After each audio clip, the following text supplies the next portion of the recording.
Been down one time, been down two times, never going back again.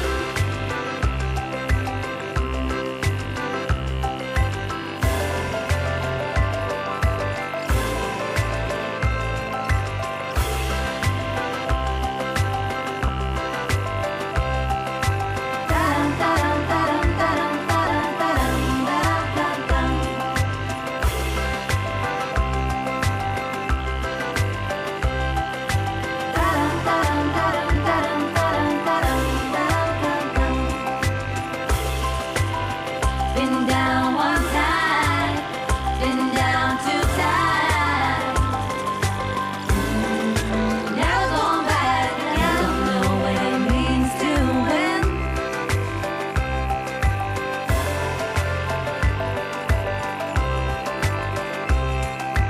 Come down and see me again.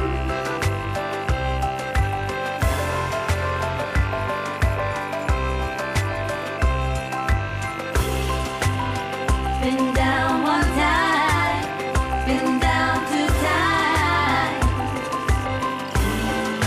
never going back again.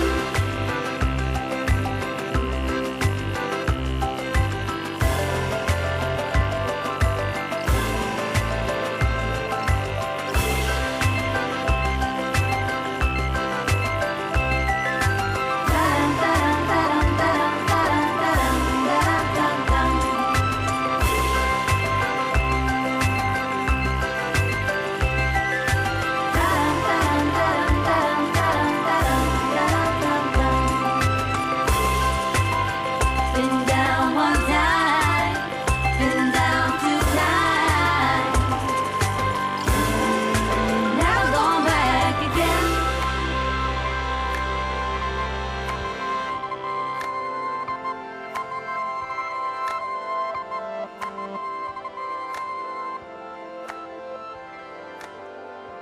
That's a great band, kind of an experimental band, I suppose, to be honest they are. They're called the Salt Flats. Most of them are from Northern Ireland, featuring Cara Cowan and various other nice people. And that's a song by Fleetwood Mac called Never Going Back. The number to ring if you want to contact this programme, I've got good news and bad news for you today. The bad news is, of course, you know the bad news already. Stephen Nolan has discovered music, but we're trying to fix that. The good news is that Mr. Coyle isn't here today, and he will not be here until tomorrow. He's off doing something entirely different. The number to ring if you want to contact this programme is 08459 555 678. Email address is jerry.anderson@bbc.co.uk. And the text messaging service for those of you who perhaps wish you had a better life and can do nothing about it is 81771. People are writing to me already. Jonathan Sims says, Dear Homer and Marge, just Homer today, please. Yesterday, being forced to listen to Radio 2 in an effort to avoid Hugo, there's no need for that. Just turn the radio off. That's what I do. I was assaulted by Noel Gallagher's new single, which sounds exactly like every other Noel Gallagher or Oasis single that was ever released. I went to see Oasis one time at a concert here in Derry, Stoke, Londonderry a few years ago in Prehen Park. I think it was one of the first open-air concerts we had up here. It was muddy, of course, and horrible and rainy, and everybody was drinking vodka, but, you know, that's the way it goes. And I went and I stood there and I listened to the band, and every song sounded exactly the same. And after about 20 minutes, I said, to hell with this for a game of cowboys, and I went home. But it still gets played on the radio. This made me think, if only I could write a hit song and shove it about a bit for 20 years. That's what they all do. I could afford a house with a full-size snooker table and a swimming pool. But then I realised that Status Quo, U2, R.E.M., Dire Straits and Mike Oldfield have already had that idea. And, of course, our own Van Morrison. Van wrote this song in 1968. It's been recycling it ever since. It goes like this. That's the way it goes. And Brian Kennedy sometimes translates. I tried for at least an hour to write a song to shove about a bit for 20 years, but then I remembered that I have no musical ability whatsoever. Well, don't let that stop you, even though I can play Stairway to Heaven quite well. I hate those guys. It's not fair. Continue on. That's Jonathan. Now, I have a letter here that I've had for a number of weeks now, and I've always hesitated to read it because it's not very complimentary towards my friend, Mr. Coyle, who's not here today, so I figured I may read it today because he's not here. Dear Sir, it says, I have been... Oh, incidentally, did you ever realise how badly we're off here in Northern Ireland weather-wise? Now, last night I heard something that I haven't heard for a long time, and I don't think I've ever heard it from anywhere else. It was what do you call the weather girl, the wee girl, the nice wee girl, the one that I like? What do you call her? Not well, I like Cecilia Daly, but the other week Angie was there, and she talked about the possibility of direct sunlight. Now think about that. Not just sunlight. She said there's a slight chance of direct sunlight. In other words, the sun will shine and there won't be a cloud in front of it. And she was looking forward to it. Can you imagine? With the state that we've got to, we're actually looking forward to direct, not sunshine, direct sunshine. Anyway, dear sir, I have been a listener to your so-called radio programme for a number of years and have been unable to figure out something that I regard as being fundamental. I write not to complain about your music as many others do. It does not bother me, although I have to confess that I find your music, horrendous at worst and at best objectionable. Nor do I primarily complain about your attitude to people who phone the programme, an attitude that is dismissive and arrogant at best and often, at worst, downright actionable in the eyes of the law. No, my question is, it's a simple question. What is Sean Coyle for? Well, that's a direct question that deserves an answer. The answer is I don't know. Well, originally he came in here, I can speak freely now because he's not here. Originally he came in here because he had some facility to do impressions, but then Gerry Kelly told him that he should be paid more, so he stopped doing them. So I managed to squeeze an odd one out of him even yet, but still he doesn't do anything. And I'll be back to the letter. He sounds like someone who's been chained to a radiator in the Middle East since he was 18 years old and then suddenly released into Western European society, such as his rage against everything that is normal and human. Well, there is a bit of that. As a matter of fact, I was reminded of him the other day. There's a great series on TV. It's on Channel 4 at the moment. It was on RT at the start. It's called Homeland. Damian Lewis was locked up for like 20 years and then is brought back to society. Reminded me of Sean. All kinds of fallible human behaviour seemed to anger Mr. Coyle greatly, such as people using mobile phones, people eating sweets in the cinema, people looking at him the wrong way, parking near double yellow lines, looking as if they're enjoying themselves, not looking as if they're enjoying themselves, people under 18 years of age, people under 70 years of age, people under 80 years of age, cats, women's cleavage, everybody on television who isn't a Judge Judy, people who smoke, people who look as if they might smoke if they got a chance, dogs with no corks in their arses, every cat in the world, any kind of good music, people who aren't from Derry, people who are from Derry, any form of positive thought, students, snakes, rats and spiders. Now, that's a fairly comprehensive list. I know you've taken some care to put that together. Now, it's difficult for me to answer what he is for, as he's not here to defend or explain himself. Although I loathe to describe him as a sidekick, that is indeed what he is, in addition to supplying the valuable service of putting me on the phone to people who I don't want to talk to and who are looking for doors for 1957 Ford Anglias, meat safes, rotor blades for food mixers, propeller shafts for Spitfires, lost dogs with one eye and three legs, lost false teeth, where to serve as a goat. I have to admit that Coyle has interrupted us for another, well, he's there to change the subject. It's as simple as that. Now, if I'm talking about, say, the price of tractors, and I run out of steam, it's hard for me to talk about something else immediately. In other words, it's hard for me to change the subject when I'm talking to myself. I mean, if I talk about tractors and then suddenly I can't start making remarks about the fellow from the Magnificent Seven who's in Coronation Street. That's the answer. And, you know, it's innocent enough. He's here to enable me to change the subject. So that's the way it is. Anyway, that's your answer, sir. The gentleman goes on to write, why don't you get off that seat and give it to a real broadcaster like William Caulfield or Hugo Duncan? Signed, the Director General of the BBC. Well, thank you, sir, for taking the trouble to write.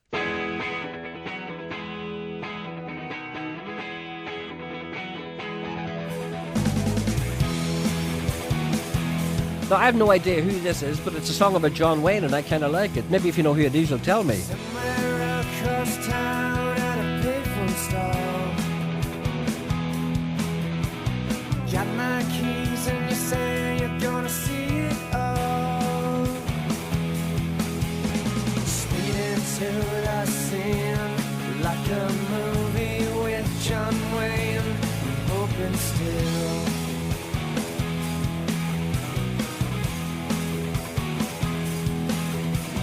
Little Mary swinging on the dashboard now.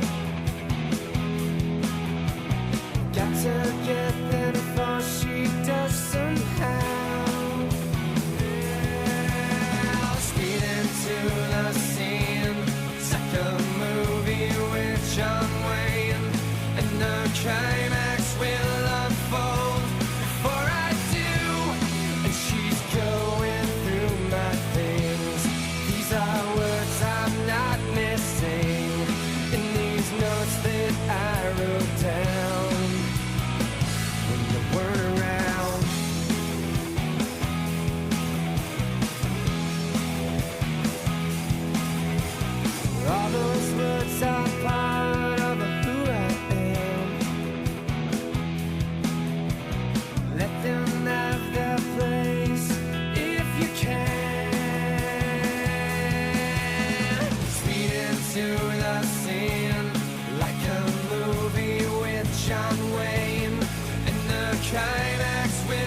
That's a song called John Wayne. I announced at the beginning of that I didn't know who the artist was, which is true, because the little CD I have with some of those songs on it, they only have the titles of the songs and they don't have the artists on them.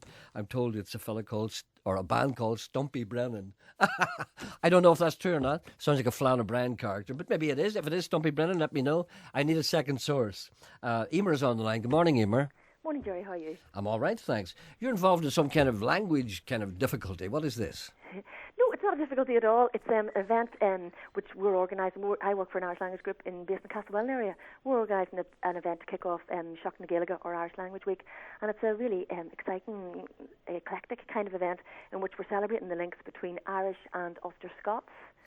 And we're having a speaker, Gavin Falconer, who's got an expertise in Ulster Scots, and he's going to be discussing these linguistic and economic and historical connections between the two languages, and it's going to be in Irish, but we're going to provide simultaneous translations in English. And after Gavin speaks, we're going to have a concert by Padraig Houlihan, and she's going to be accompanied by Donal O'Connor from At First Light and MacDara O'Graham.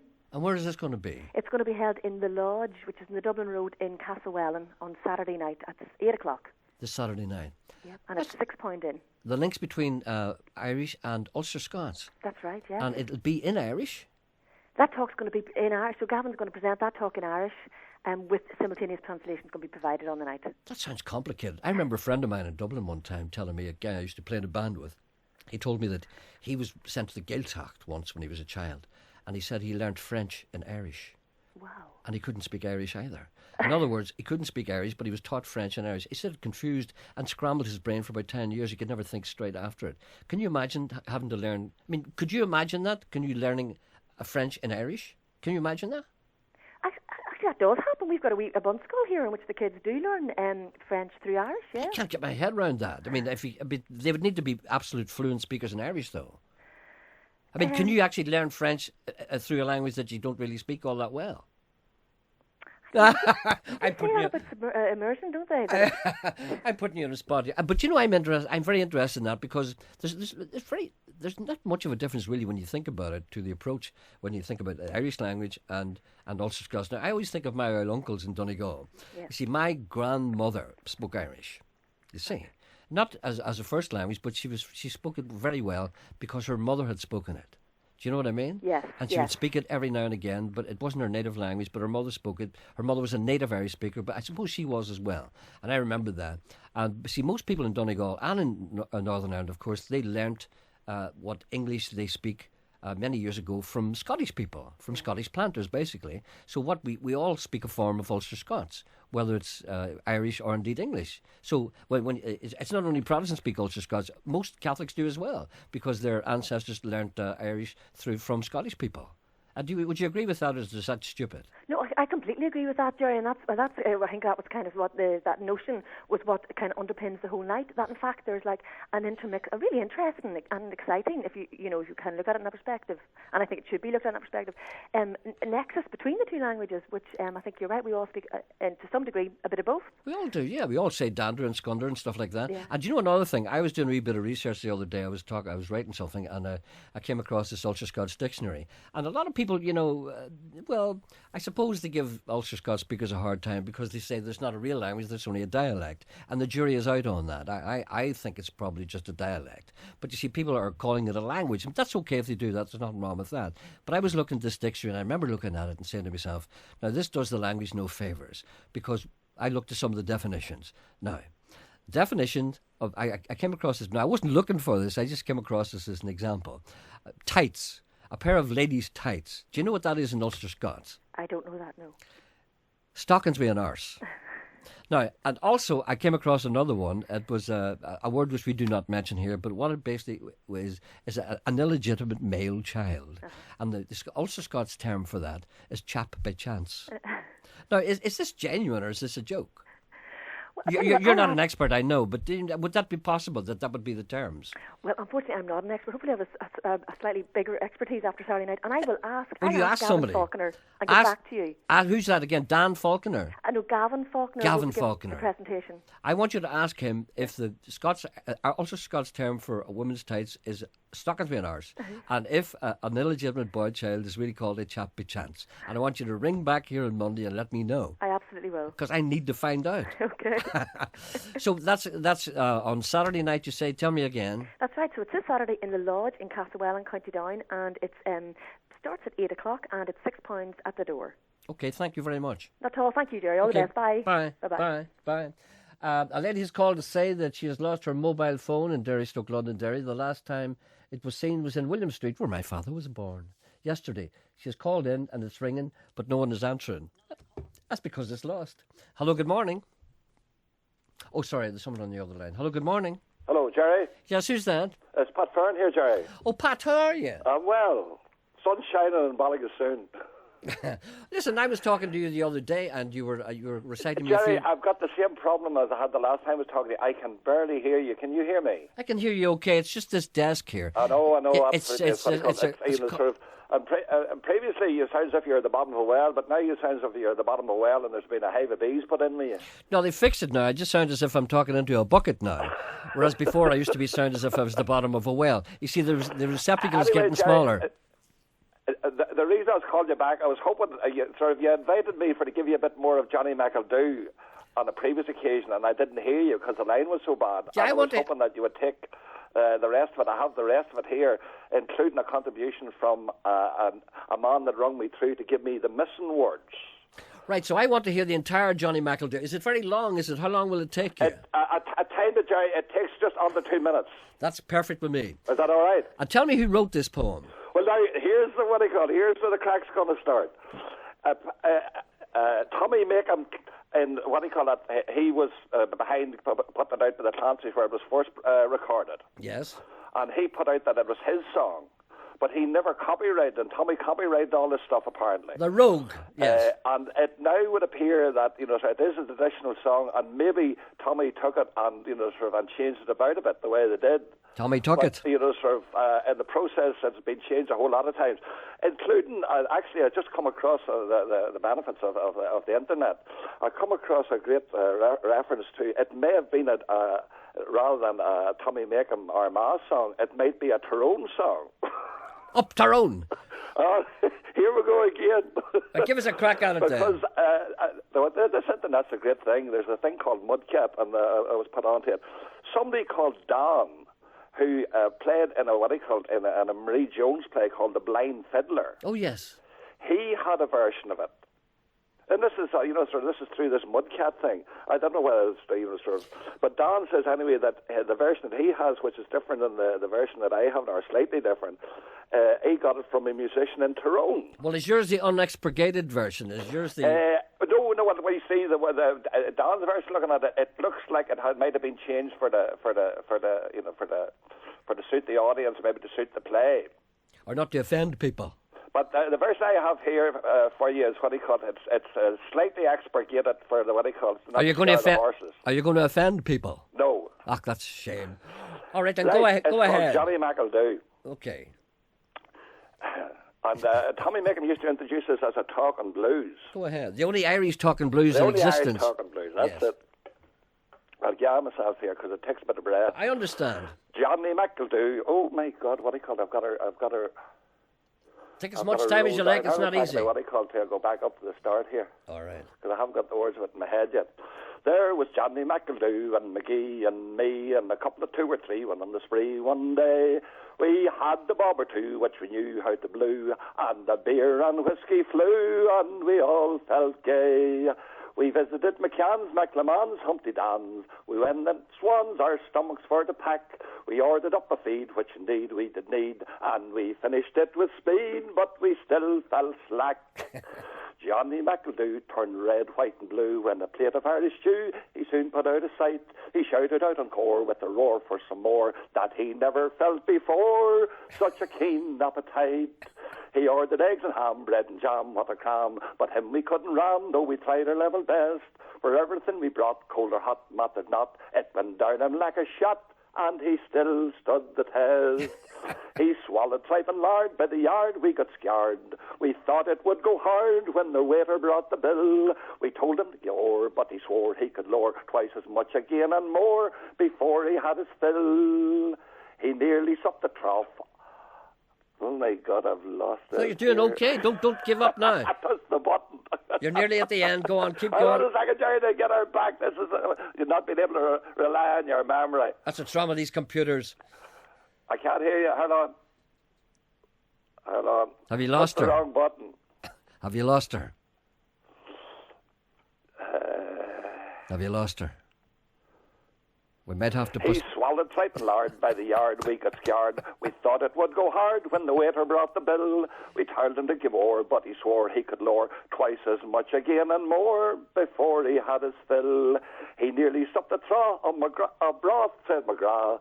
He'll devour the tablecloth if we don't hurl him in. He ate a dozen fowl, half a cow, made a vow, but was just as hungry now as when he did begin. When the waiter brought the charge, McEldew felt so large. He began to skirl and barge, and his blood went in fire. He began to curse and swear, tear his hair in despair, and to finish the affair, called the shopman a liar. The shopman he drew out, and no doubt he did clout. McEldew he kicked about like an owl football, tattered all his clothes, broke his nose, I suppose. He would have killed him in a few blows in no time at all. McEldew began to howl, and beguiled by Masearle, he threw an empty bowl at the shopkeeper's head. It struck poor Mickey Flynn, peeled the skin off his chin, and the ructions did begin, and we all fought and bled. The peelers did arrive, man alive, 4 or 5. At us they made a drive, for all to march away.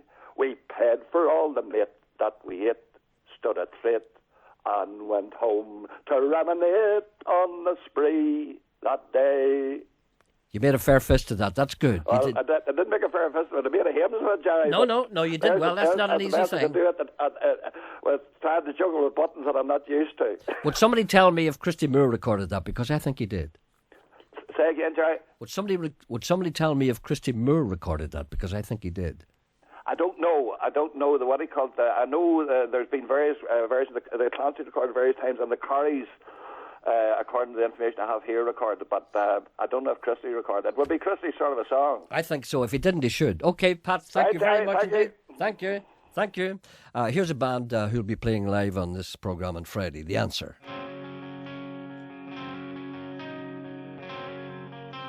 They'll be doing an acoustic set. Work all day, come back home, get a little older. I don't feel like I belong, devil on my shoulder. Discomfort, I wait for you. Discomfort,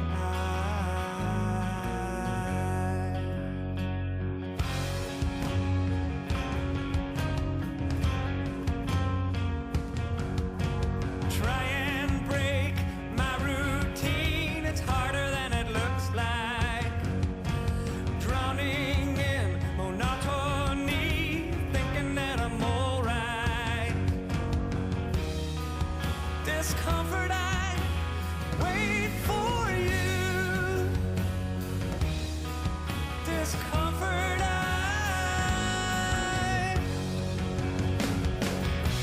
can I embrace a moment with you?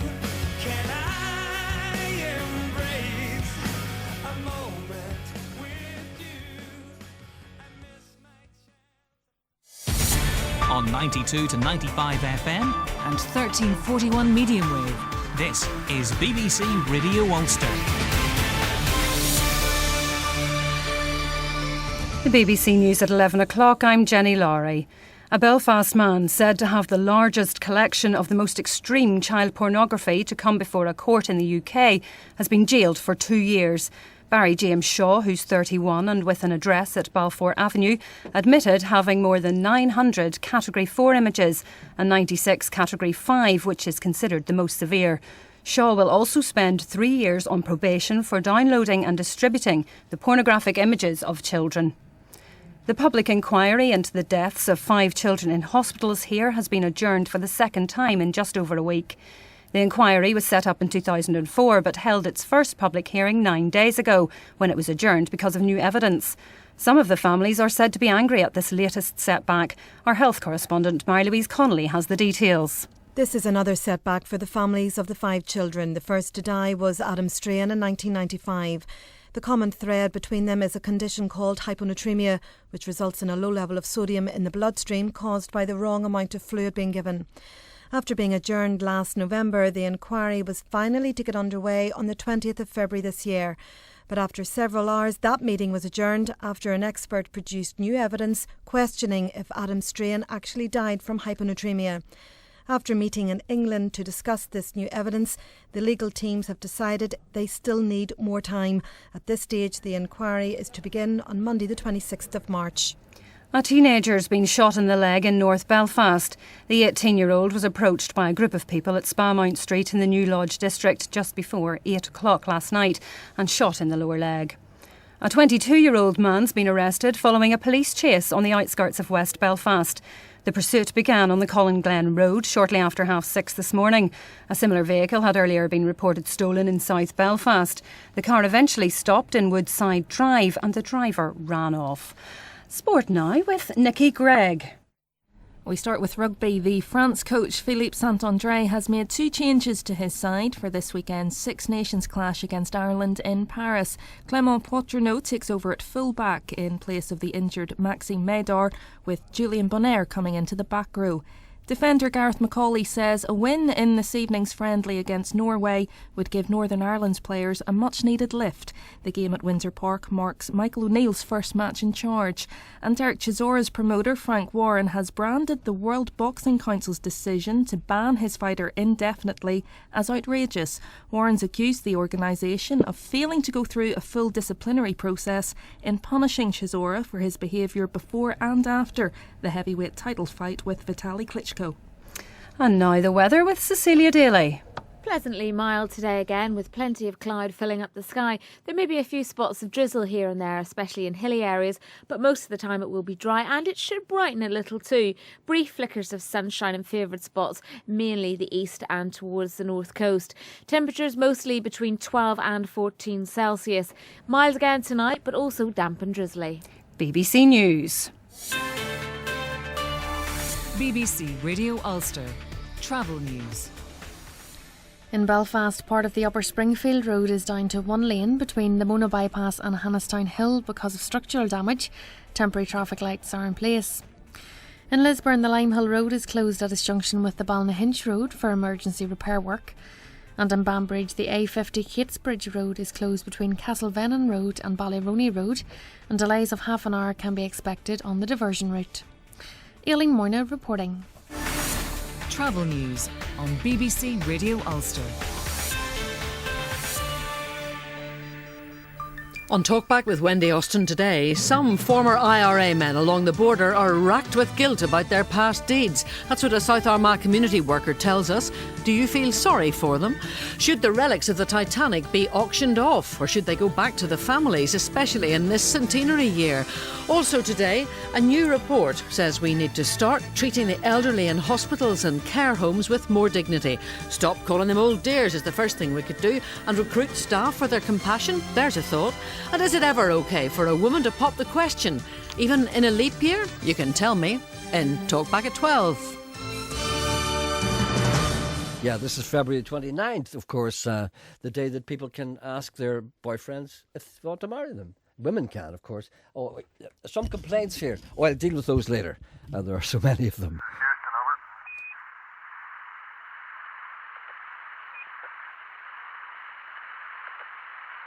Minus 1 minute 35 seconds and counting. This is Houston, over. Roger, go ahead, Houston. 11, this is Houston.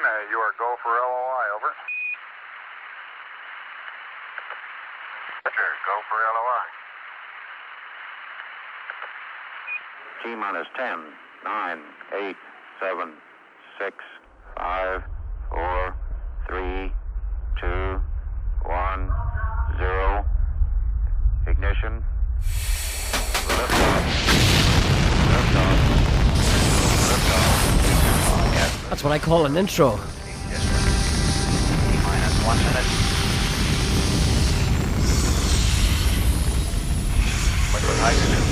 flight pressure.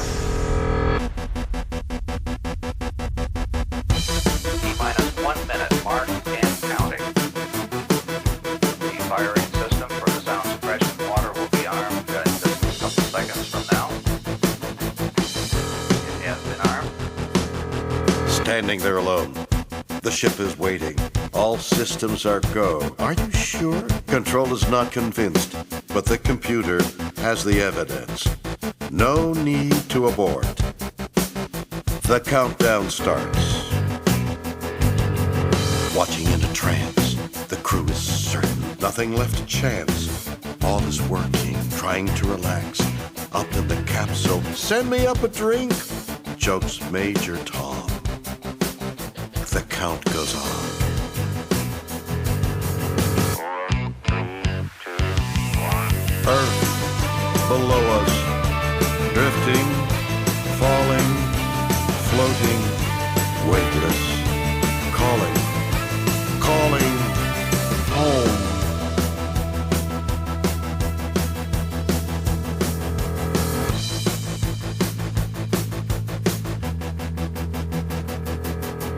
Second stage is cut. We're now in orbit. Stabilizers up. Running perfect. Starting to collect. Requested data. What will it affect when all is done? Thinks Major Tom. Back at ground control. There's a problem. Go to rockets full. Not responding. Hello, Major Tom. Are you receiving? Turn the thrusters on. We're standing by. There's no reply. 4, 3, 2, 1. Earth below us, drifting, falling, floating, weightless, calling, calling. Earth below us, drifting, falling, floating, weightless, calling, calling. Home. Across the stratosphere, a final message. Give my wife my love, then nothing more.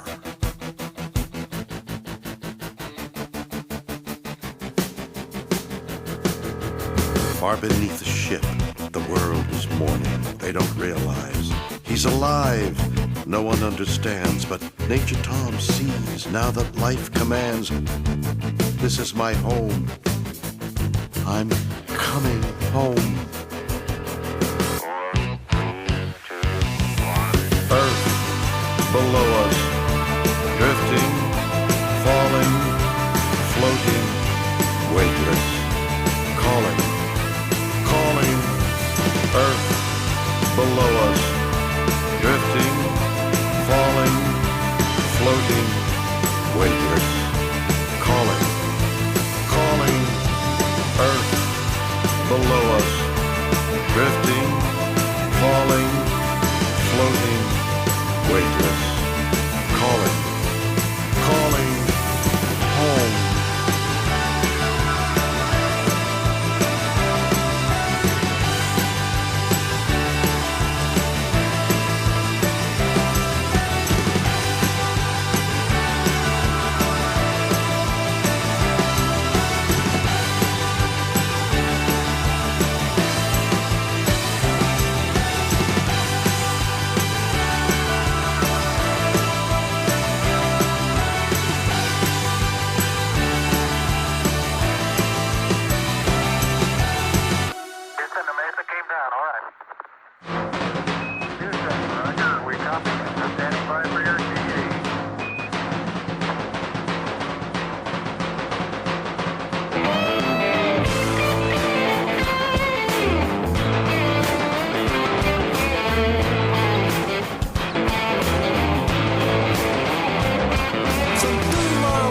Some do dope, that's what they do, just to cope. Some do ecstasy or cocaine, that's what they do to lose their brain. But no, not us, where we come from. We just do the long bag drum, the long bag drum, the long bag drum. We just do the long bag drum.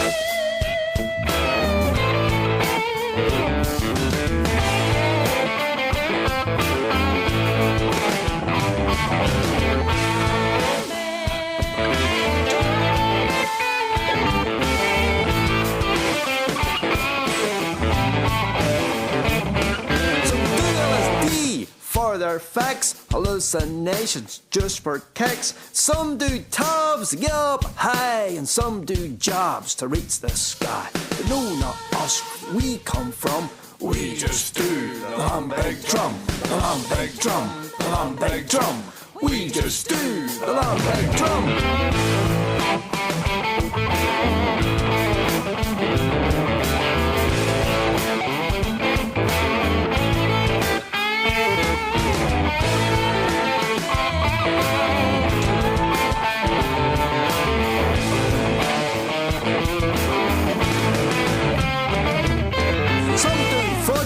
Wine or whiskey to get them feeling fine or frisky. Some run for miles to escape and jump up and down to get in shape. No, not us where we come from. We just do the long-beg drum, the long-beg drum, the long-beg drum. We just do the long-beg drum.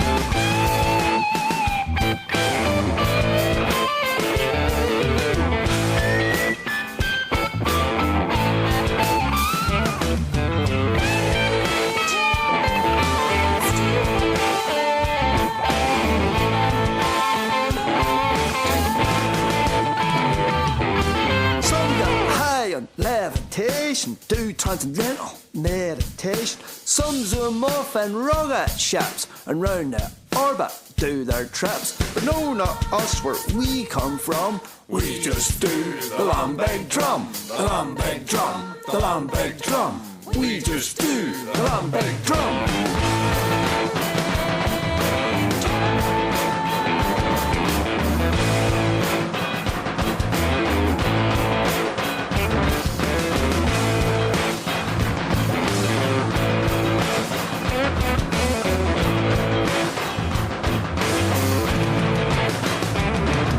Some folk roar and some folk run to tell all the people what they want. Some folk run and some folk roar to tell the people they want more. No, not us, where we come from. We just do the long-beg drum, the long-beg drum, the long-beg drum. We just do the long-beg drum.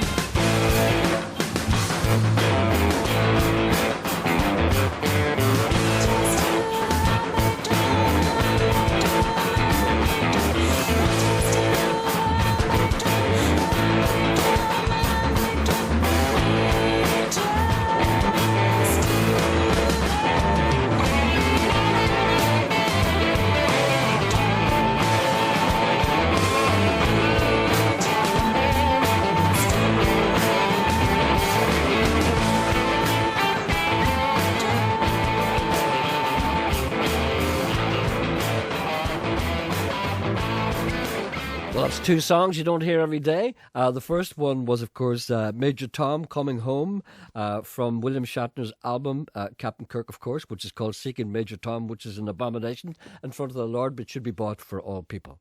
Also, the second one was Lambeg Rant Rap from Willie Drennan's great album, Willie Drennan Wired Up, Journey to Orion. Well, more than a hint of Ulster Scots about that. Now, a gentleman writes to me with a problem that is not unrelated to an Ulster Scots sensitivity. Dear sir, he said, a few years ago I had occasion to write to you regarding trousers falling down due to lack of hips as I get older. This is a complaint that's experienced sometimes. Men don't realise that it's happening to them, but it's something you have to be aware of as you get older. It hasn't happened to me yet, but it's a matter of time. Things have gone from bad to worse. I tighten my belt until I can't breathe, but somehow the wily trousers still find a way to escape confinement, fall to my ankles. People are beginning to talk. I heard a woman say to her friend, "Watch, Mabel, here comes the dirty old brute now." I have been asked to leave the post office, the bank, a supermarket, even a church, during a wedding. Enough is enough. After warning from the police, I've decided to invest in, yes, a kilt. The only downside is I'll have to invest in breeks. All my life I've been commando. I am breaking in breeks by wearing them in bed during the night. That's too much information. I feel confined, like the song says. I want to break free, but it's either that or a court case or a spell in jail. Where did my youthful hips go? Where did they go? Worried in Castlederg. It's just the march of time. Don't worry about it. It happens to us all. Hello, good morning. Good morning. How are you? I'm very well, thanks. How are you? I'm great, thanks. If I was any better, I'd be arrested and well, put away. Well, now, I thank God I'm well. It's regarding that song that Pot sang. Yes, Johnny McEldew. Yeah, it's a very old song, Gerry. It would be nearly 200 years of age Are you serious? And it was written by a lady called Shields. Yes. And Pot gave it, he did it very well, and he had the proper air and all. It was lovely. 200 years old. Yeah. I wouldn't have thought that. I thought maybe 100. Yeah, maybe, and the song that she written too, Where the River Shannon Flows. Really? Yeah. How do you know all this? Where'd you get all this Because information? I have it here in the house because I, from a musical and singing background. All right, yeah. And this is the Cayley House. The Cayley House? Yeah.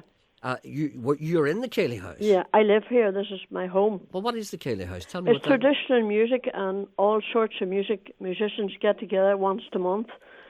And I do have them from everywhere, from America and Africa and all round. And where is this Cayley House? It's outside of Blackwater, about a mile out of Blackwater town. Really? 3 mile out of Armagh. I've never heard of it before. Have you not? Well, it's gone on in my father and mother's time. I would say it would be about 80 or 90 years. This is not just a recent thing to catch the Japanese tourists. No, it's going on all the time, Gerry. All the time. And it's an open house. I mean, I know what a Cayley House is, but is it a genuine Cayley House? Yes, it's a genuine Cayley House where everybody's made welcome. Really?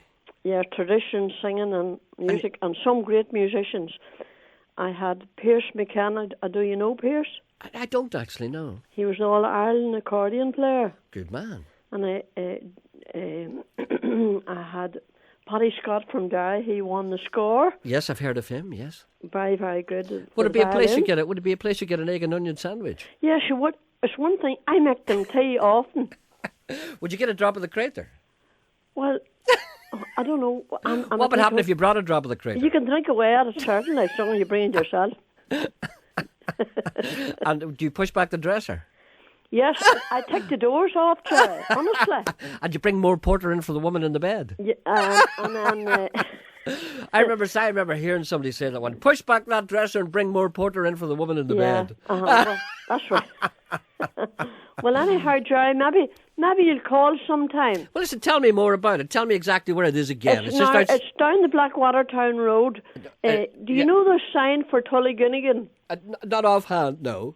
Well, it's 3 mile out of Armagh, the second lane on the right-hand side, down the Blackwater Town Road. Have you got a phone number or anything? Yes, I have. Or you know, one that you want to give out? Yes, I'll give you my number. Go ahead.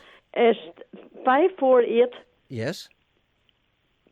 No, 37548 No, a wee bit slower than that now. What is it? 37. Yeah. 548. Yeah. 711. 711. 375 48 711. Yeah.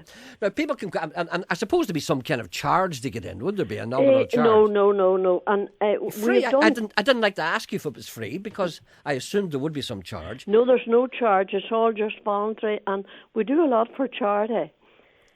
We've did tapes for charity, for missions and different people that needs it, different organisations that need money. For the benefit of people who may not be aware, a Cayley House is a place, a gathering centre, but it used to be a person's home. Well, it is my home. I know it's your home, but they used to call them big nights. Yes, that's right. And they would say there's going to be a big night in such house on a Monday night, and there'll be somebody else's house on another Monday night, and that particular house would be the Cayley House. That's right. You see, but yours is the Cayley House all the time. Mine's the Cayley House all the time. Are you telling me that people can drop in any time? Yes, they can make an appointment and they can ring and inquire where I live and whatever, and then they can come when the session's on. Well, okay. So supposing I'm a stranger, I'm a Japanese tourist, right? Yeah. And I ring you up and I'll say, "Aha, where come a house?" What do you say to me? Come tomorrow night. Well, I say "ha ha" back. Well, we all say that, and you'll say, "Come tomorrow night at 8 o'clock" or what? Yeah, I say, well, now you're him and I'm. Well, you're Mr. Chinese, is it? Okay, when I come, a bit of crack, drop a crate, a bit of egg and onion sandwich. Yeah, well, Mr. Chinese, my session will be Friday night week, and you'll be more than welcome, and you can bring your wife with you if you like. How much to get in? It's nothing. No, okay. It's for to keep the traditional music going on, and we all enjoy it. All right then, that's great. No, I think that's great. So we've got a phone number here. Anyone who's interested in visiting you and traditional music. Yeah. Have you got that in there?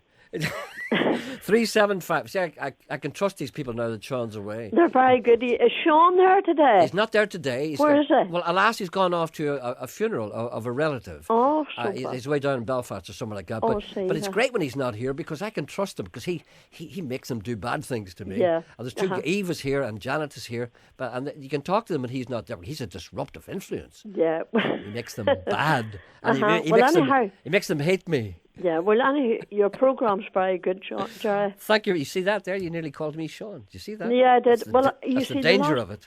The last time that I spoke on the radio was to Sean. I understand. And this would be my second time to speak to you. And I hope it's not as long again. I certainly do not hope it'll be as long again. And I hope the world will beat a path to your door. Now, whenever people come down to your house, yes, and there's other people there, people sitting telling yarns, a bit of musicians. Yeah. What, people sitting around and are you telling me that people can go to your house and you'll feed them for nothing? Is that what you're saying? Come here, Gerry. I was brought up to. My mother used to say you throw as much out in the teapot after as you would give people a cup of tea. Country people. No. That's right. When you make a cup of tea, when you throw it all out, you may as well have given it to somebody. That's true, Gerry. And make the people welcome because life's too short. And this is what it's all about. You know, I love that. If people would take more time for music and all, there would be less trouble in the world. You know, I remember that. I regard myself as being really, really fortunate because I was born at a time when people in the country didn't have television.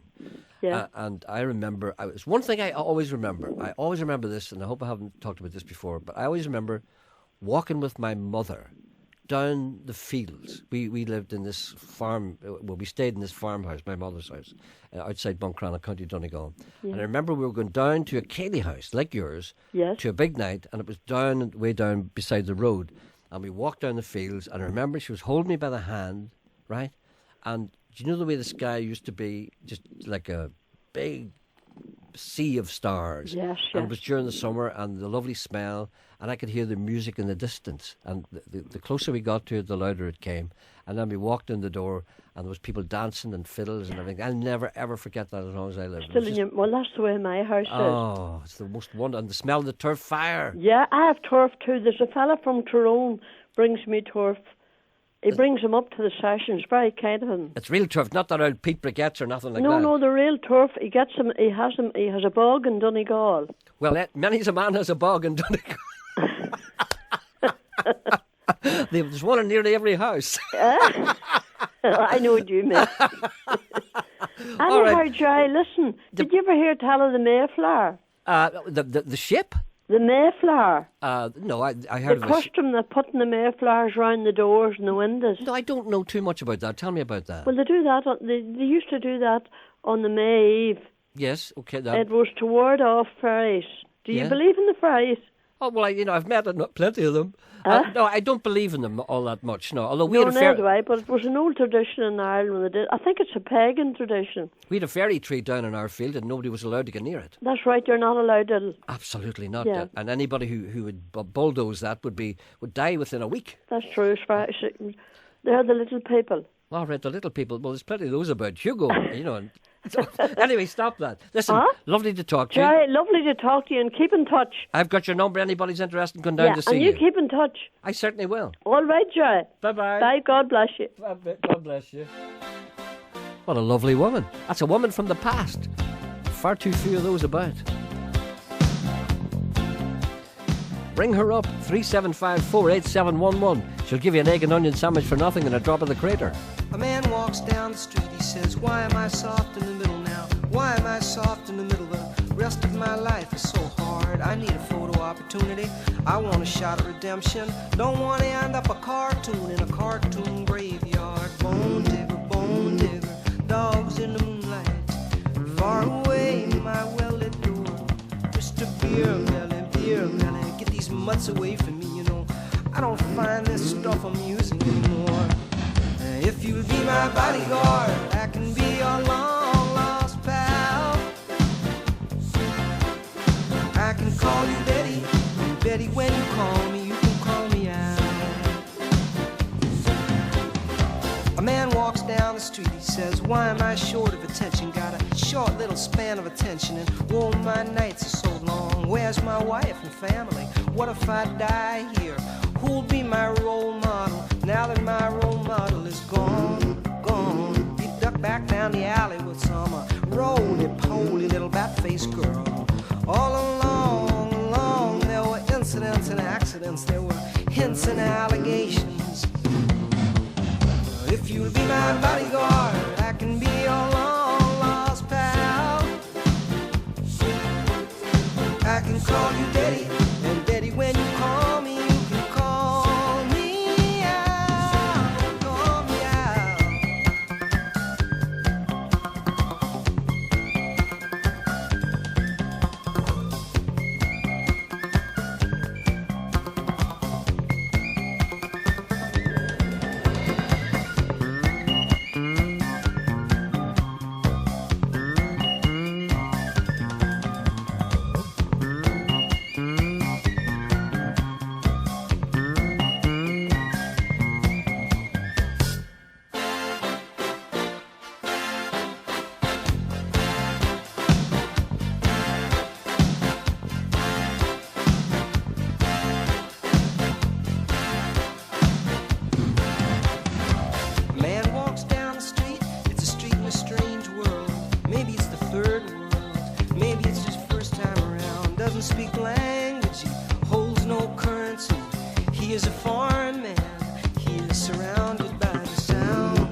Great, haven't heard that for a long, long time. That's from Graceland. Paul Simon, of course. It's called You Can Call Me Al. A complaint here, a genuine complaint. A gentleman writes to me and he said, I feel compelled to write. A gentleman called Paul. I've been listening to your show now for a number of years, ever since I moved to Canada some years ago, using the internet. He didn't go to Canada using the internet. He listens to the programme since he went to Canada using the internet. This morning, I happened to tune in early on the internet, and your sparring partner, Stephen Nolan, was coming in crystal clear. Handing over to you, things went down the tubes. Your volume dropped, your sound as though... Well, there is a genuine problem here, and we can't seem to get to the bottom of it. There's something wrong with this. I sound weird. I mean, not because of what I say is weird, but sometimes the sound is very weird and the levels are odd. So I really don't know what it is. We're trying to do something about that. We recognise that there's a problem. Right, Thomas in Ballymena wants to know what was the band played before the news. They're called The Answer, a band from Northern Ireland, and they'll be playing live on this programme on Friday morning doing an acoustic set. A lady has called to say, these are some messages, a lady has called to say she lost a wedding ring here in Derry, Londonderry, between Tesco's on the Strand Road and the bus stop in Foyle Street. It has great sentimental value as it belongs to her mother, so keep an eye out for that if you're out for a walk in this area. Henry says, talking about the conversation I had with the lady at the start of the programme about Ulster Scots dialect or indeed language, whatever you're having yourself, I think the term chap by chance is genuine in the sense that it was used long before the current controversy about the status of the language stroked dialect possibly led to words or terms of doubtful authenticity. When talking to an elderly farmer some 30 years ago, he used the term by-chap, by which he explained he meant someone who's illegitimate, a by-chap. Well, there's one or two by-chaps knocking about here, I have to say. Someone on the line here. Hello, good morning. Good morning. How are you? Oh, not so bad. Well, that's good. At least you're up Gerry, a bit. Yes? you were talking yesterday about the Skyrocket show band. Yes, I was. Yeah, well, I remember them. Well, so do I. That must be over 40 years ago. It would be. 40 years ago being 1971. A lot of people don't realise it's set in 1971. A lot of people, to a lot of people, 1971 seems like only yesterday, but it's in actual fact it's 40 years ago, 41 years ago. Well, I wanted to tell you about, and your listeners, about the Skyrocket. They were a very good band. Yes. And also, there was a man in that band who had the greatest name, and I think he's departed now. Or maybe he's not. Maybe I'm wrong. His name is... Pardon? There was a man in that band who had a great name, and I think he's departed now, but maybe he's not. His name is Cecil Kettles. Cecil Kettles, yes. He was the leader of the band. I always wanted to be called Cecil Kettles. He specialised, he played an organ. He did indeed. Yes. To the best of his ability. Is he gone now? Do you know? Pardon? Has he passed away? Oh, he's passed away, yes. Oh, yeah. Well, he wasn't young then, so chances of him being about He are had slim. a very bad road accident, I believe. Had he really? Mm-hmm. Well, they were very good. Henry McCullough used to play with them. Henry McCullough played with them, and he was the first man. He was the first man I ever seen with long hair. Apart from Jesus. Yeah, and he was a master of the guitar too. Now, from the Skyrockets to Paul McCartney and Wings. Pardon? From the Skyrockets to Paul McCartney and Wings. You know, I'm getting fed up with this microphone, I swear. Because well, anyway, nobody ever hears me. The Skyrockets broke up. They did. And they formed a band with Henry McCullough in it. Gene and the Gents. Gene and the Gents, fronted by a fellow called Gene Chetty, who was an Indian gentleman. He was an Asian, yeah. He was an Asian. I remember them. That fellow Gene, he used to. He must have been made of elastic. He could bend. Just take the whole stage with him. The women were very fond of him. Pardon? The women. I'm fed up with this. I swear. I'm shouting. The women were very fond of him. Is that right? Yeah. Here, listen. Yeah. I know you can't hear me, so listen. I'll ring you back some other time, okay? Well, I'm going to tell you. Yeah. Yes. The song. They were out a record. Sweet Little 16. Yes. Did you know that one? Yes, I did know that one. Yeah. Yeah. Well, listen, that's great. Good to chat to. Maybe perhaps we'll have a chat some other time. Right. Okay. Thank you. Thank you. A gentleman writes to me about a favourite listener of mine. He says, Tommy, my cat, hurled a rare Ming vase at my head and said, well, the Oscars are over. And the artist swept the board. Anybody see the Oscars? What an amazing thing that was. What a stroke of genius, I yelled. A silent black and white film is a giant step into the future. I wouldn't be surprised if best film next year is a Magic Lantern show. Do I sense a hint of cynicism in your outrageous statement, said Tommy. Yes, you do, I said. Years from now, we will look back and wonder why a film from the 30s could create such excitement from the critics and the chattering classes. Hype, I yelled. The critics hyped it up and the judges followed like sheep. People in England went to the movie and they asked for their money back because they said there was no sound. Be that as it may, said Tommy. I think the time is right to make a remake of The Quiet Man. I reeled back on my heels and cried, Bravo, Tommy, cometh the hour, cometh the cat. Whom, in your opinion, should play the part of John Wayne? Tommy thought, and he said, there's only one man for that part. Noel Thompson. Rugged, craggy-jawed, fell-walking Noel Thompson is the only man who could play that part with conviction. And the part of Maureen O'Hara, it's not right for Donna. No, of course it's not. Who shall Noel Thompson drag through the village? Anne Robinson, because it wouldn't make any difference. Her face is plastic anyway, she won't be hurt. Feisty ginger nut. Anne Robinson is made for the part. The big fight scene, Tommy. Who shall fight with rugged, craggy-jawed, fell-walking Noel Thompson? Matt Thornton. There's only one man alive who can play that part, said Tommy. And that man is, yes, you've guessed it, a heavyweight with a weight advantage. Stephen Nolan. What a cast, I said. Tommy, you're another John Huston. Not so fast, said Tommy. There is another part to be cast, and that part is Barry O'Sullivan, the Irish drawl. I racked my brain, stirred my brain cell, disturbed it, put on my thinking cap and said, Tommy, the answer is staring you in the face. The only man to play the wily marriage maker is, of course, Hugo. I can see him now sitting in the trap, yelling at the top of his voice, Boys, if he's want women, Uncle Hugo's about to go to. He's been around the block a few times. Big Aggie, goes like a clappers, good headlights, bumpers and a big end, 3 months warranty. Hugo Duncan could never be in the film called The Quiet Man. Reluctantly, I said, it can never happen. I pulled grotesque faces and kicked madly with my left leg because I was a Catholic.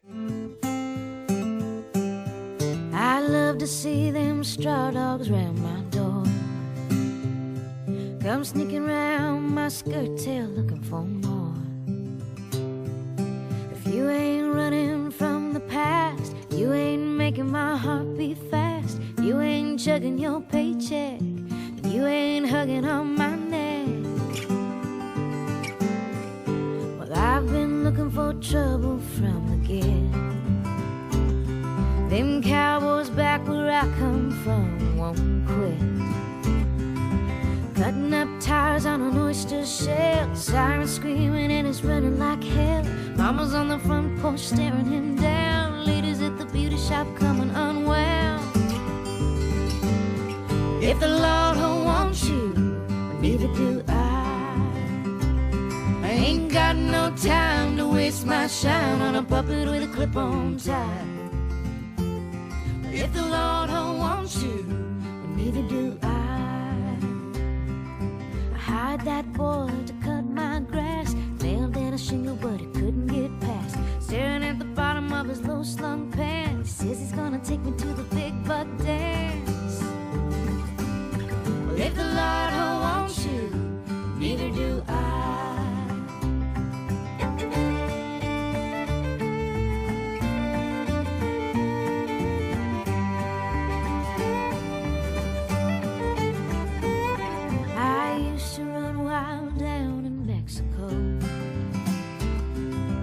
Hair jacked up and necklines plunging low.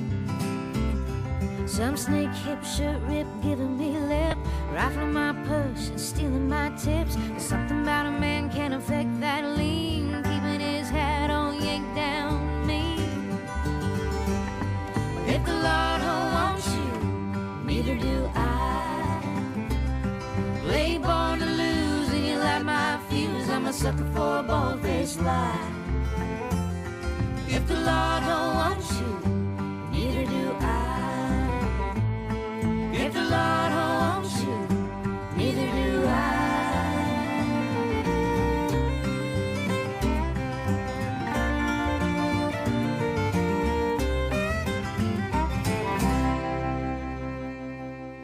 Gentleman writes to me and he said, Hi Gerry, I am in Ochnacloy getting some red diesel for the truck and I'm experiencing direct sunlight. What's going on? I don't know. Be very careful. If I was you, I'd get into the cab of that lorry right away because you may do yourself a bit of a damage.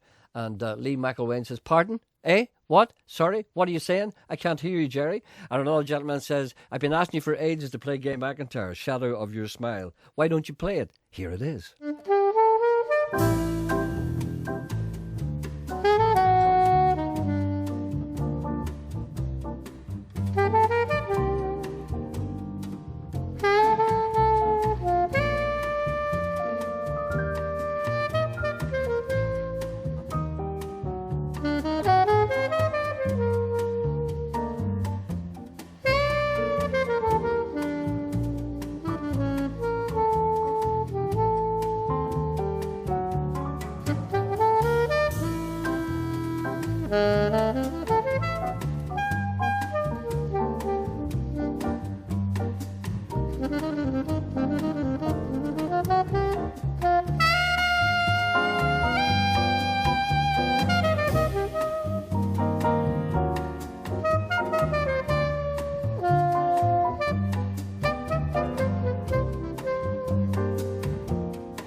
How good is that? That's as good as you'll get. That's not just local jazz there. That's as good as you'll get anywhere. That's Gay McIntyre and the Lindy Hamilton Quartet. That's from his album, which is called The Music Within Me. That's a track called Shadow of Your Smile. That can be got. There's a website there, Light Records. It's on Light Records, LYTERECORDS.com, lightrecords.com. If you want to get that, you can log on to that and you can buy it there. As a matter of fact, I've been down to get that quartet into the studio to play live, and unfortunately, well, we were supposed to have them in any time now, but unfortunately, Lindy Hamilton had a little injury. He hurt his shoulder, and his trumpet playing is kind of out of biz for a while. So I'm determined to get those as soon as possible. And someone on the line, I think. Hello, good morning. Is there anybody there? Hello? What is that? What is that? Hello? Hello, John? Hello? What was that? What was that? Was that music? Did you just play that? Hello? Hello, John. Did you just play that music there? Hello, John. Hello. I can't believe this. Hello, good morning. Gerry. Hello, I'm here.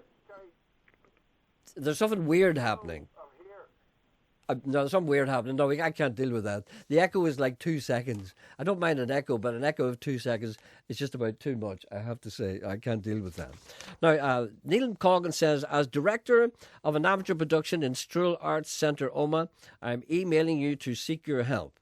I am with local drama group Stage Fight Theatre Company, and our final performance of the 3-act drama, The Righteous Are Bold, by Frank Carney, had to be cancelled last Sunday night due to the leading actress losing her voice.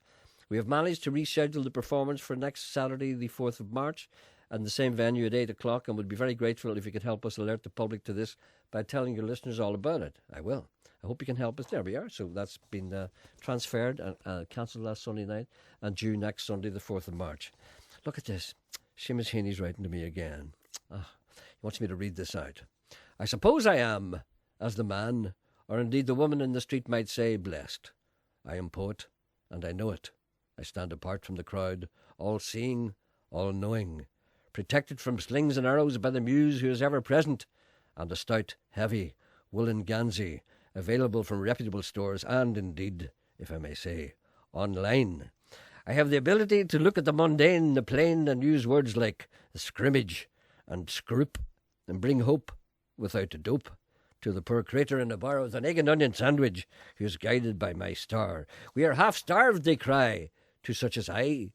Throw us the crumbs of a poem without rhyme, which will reveal in time without masquerade or mime, the terrible hard time that what we are living in.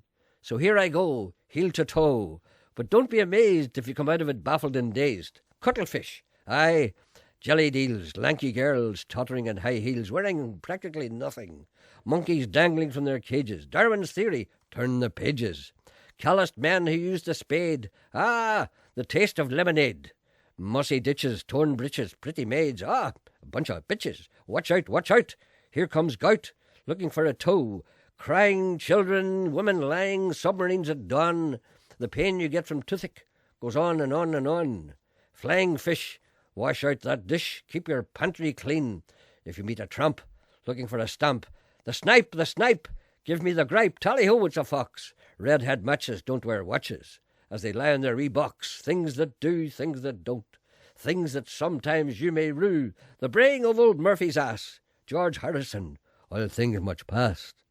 The Reverend Thompson on his knees praying for the birds and bees. Arise, arise, up and at them, lads, for soon will come the dawn. Behold, behold, the three brass bells that hang outside the pond. Ribbit, ribbit, ribbit. Here comes a little frog. Seagulls follow the trawler. It's all for my grog and tobacco, aye, and tobacco. Make of that what you will. If it makes any more sense to you than it does to me, drop me a line. Seamus Heaney, poet, London stroke Londonderry. Well, the sands of time have run out, so until the next time, keep her flying, keep her out of the hedges, and keep her lit until the expression is, get out.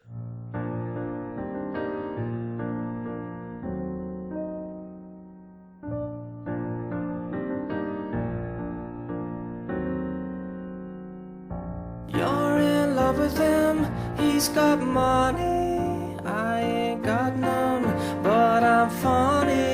I won't make you cry in the rain.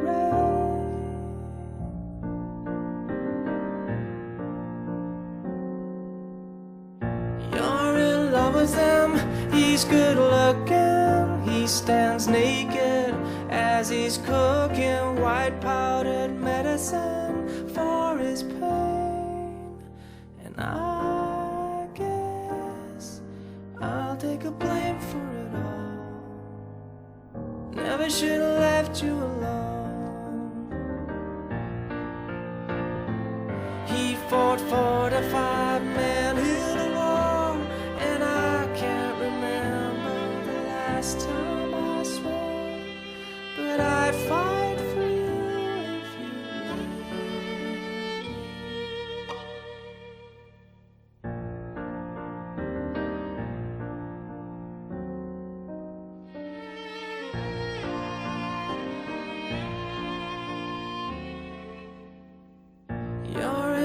with him, I ain't bitter. He broke Angel when he hit her. He's bad company, that's for sure.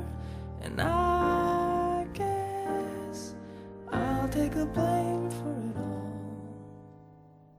Never should have left you alone. He'll come home and he'll kick down your door. Abuse you, he called you his whore, and I'd fuck him up if you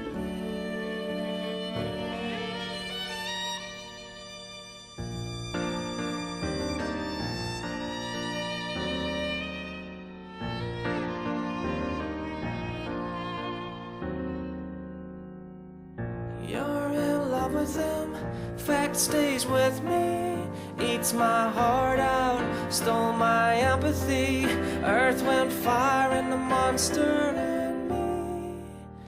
And I guess I'll take the blame for it all. Never should have left you alone.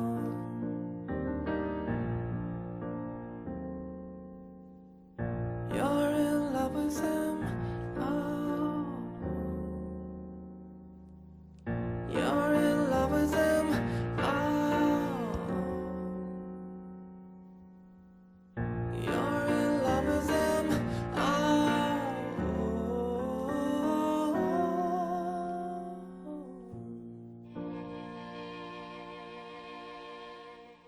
Isn't that fantastic? That's Best Boy Grip, otherwise known as Owen O'Callaghan. He's one of our best singer-songwriters from here, Derry Stoke London, Derry, and he'll be on this programme soon. That's a song called Monster and Me. The artist, a gentleman writes, silent film is much acclaimed, winning Oscars, etc. Could you please have a word with the people in Radio Ulster? We want more silent radio programmes. Yes, thank you very much. And a gentleman wants to know where we could get that track by Gay McIntyre, that CD. Well, it's on Light Records, LYTERECORDS, lightrecords.com, and you can find out all about that. Also, anybody watching that 6 Degrees programme on BBC Two last night, what a fantastic programme, 2.5 hours. It was on at 9:30. Don't miss it next week. I would imagine that will be on BBC One very shortly. I think we have what we could say a hit on our hands.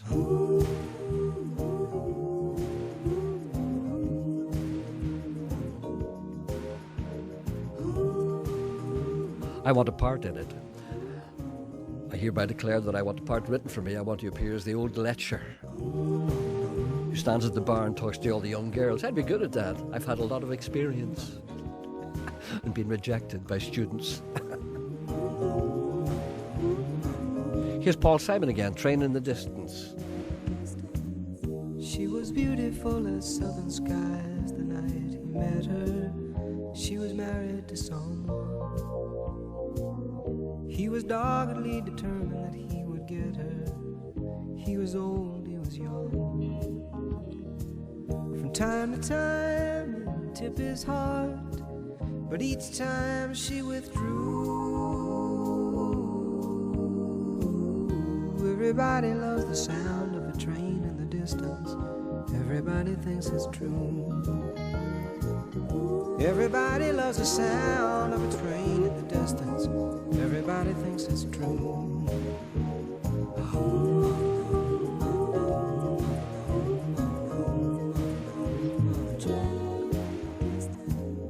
Well, eventually the boy and the girl get married.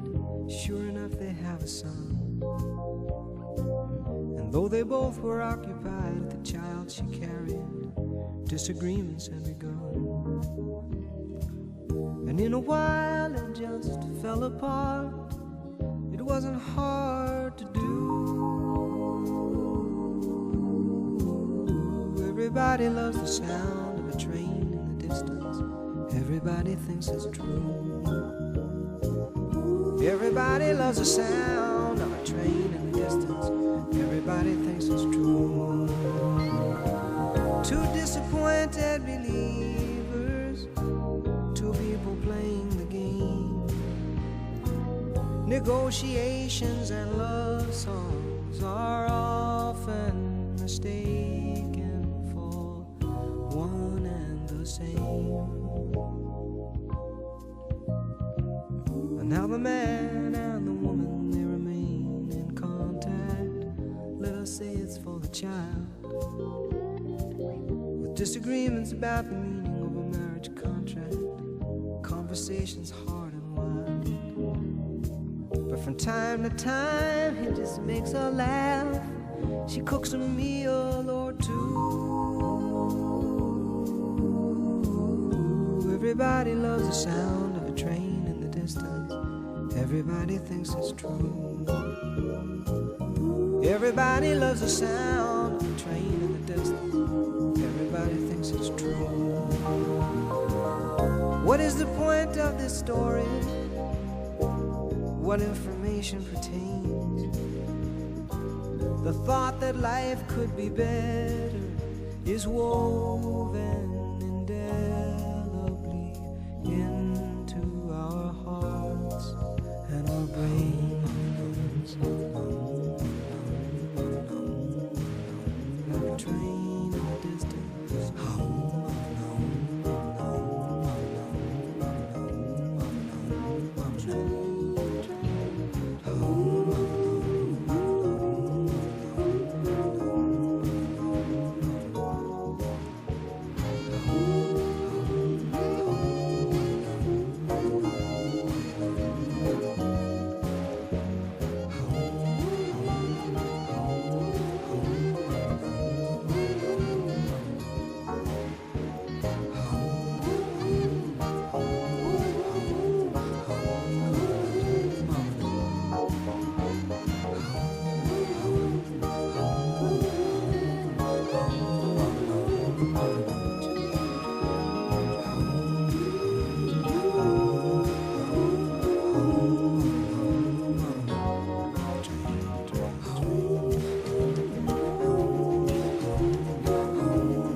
has to be played at the very end. That's Paul Simon, Train in the Distance. All the people asking about Gay McIntyre, you can get his album Light Records, LYTERECORDS.com.